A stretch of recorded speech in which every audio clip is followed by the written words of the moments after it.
Share বাজারে তালিকাভুক্ত Bangladesh export import কোম্পানির শেয়ার লেনদেনে কারসাজির ঘটনায় ৯ ব্যক্তি ও প্রতিষ্ঠানকে ৪২৮,৭,০০,০০০ টাকা জরিমানা করা হয়েছে। বাংলাদেশ সিকিউরিটিজ অ্যান্ড এক্সচেঞ্জ কমিশনের সভায় মঙ্গলবার এ সিদ্ধান্ত নেওয়া হয়।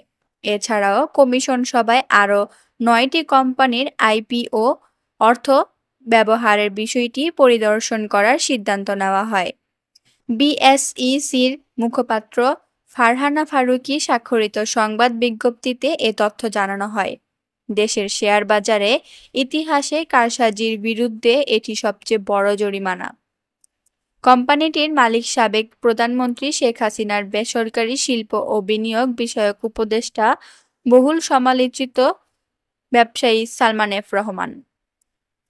যাদের জরিমানা করা হয়েছে তারা হলেন মার্জানা রহমানকে ৩০ কোটি, ট্রেড নেক্সট ইন্টারন্যাশনালকে ৪ কোটি ১ লাখ, মুশফিকুর রহমানকে ১২৫ কোটি, মমতাজুর রহমানকে ৫৮ কোটি, জুপিটার বিজনেসকে ২২ কোটি ৫০ লাখ, অ্যাপোলো ট্রেডিংকে ১৫ কোটি ১ লাখ, এআরটি ইন্টারন্যাশনালকে ৭০ কোটি, আব্দুর রউফকে ৩১ কোটি ও ক্রিসেন্টকে ৭৩ কোটি টাকা জরিমানা করা হয়।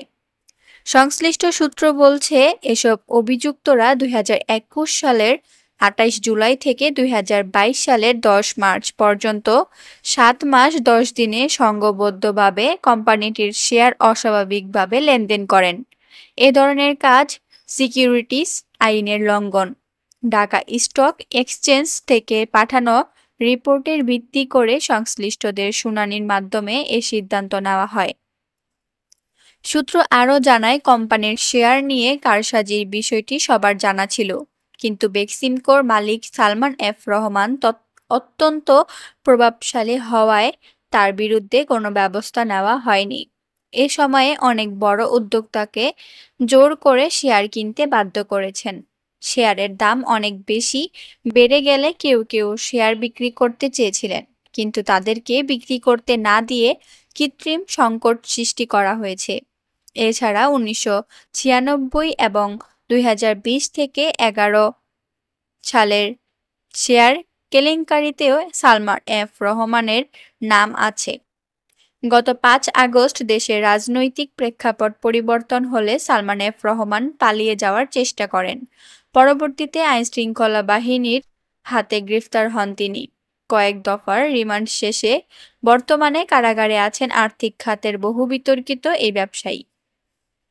অন্যদিকে আরও ৯টি কোম্পানির পরিদর্শনের সিদ্ধান্ত নিয়েছে বিএসইসি।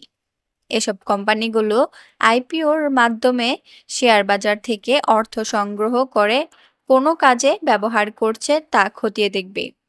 কোম্পানিগুলো হলো Bangladesh Shipping Corporation, Best Holdings, Intex Agro Industries, JMI Hospital and Requisite Manufacturing, Lubref Nabana Pharmaceutical, Ring Shine Textile, Sikder Insurance Company এবং সিলভা ফার্মাসিউটিক্যালস।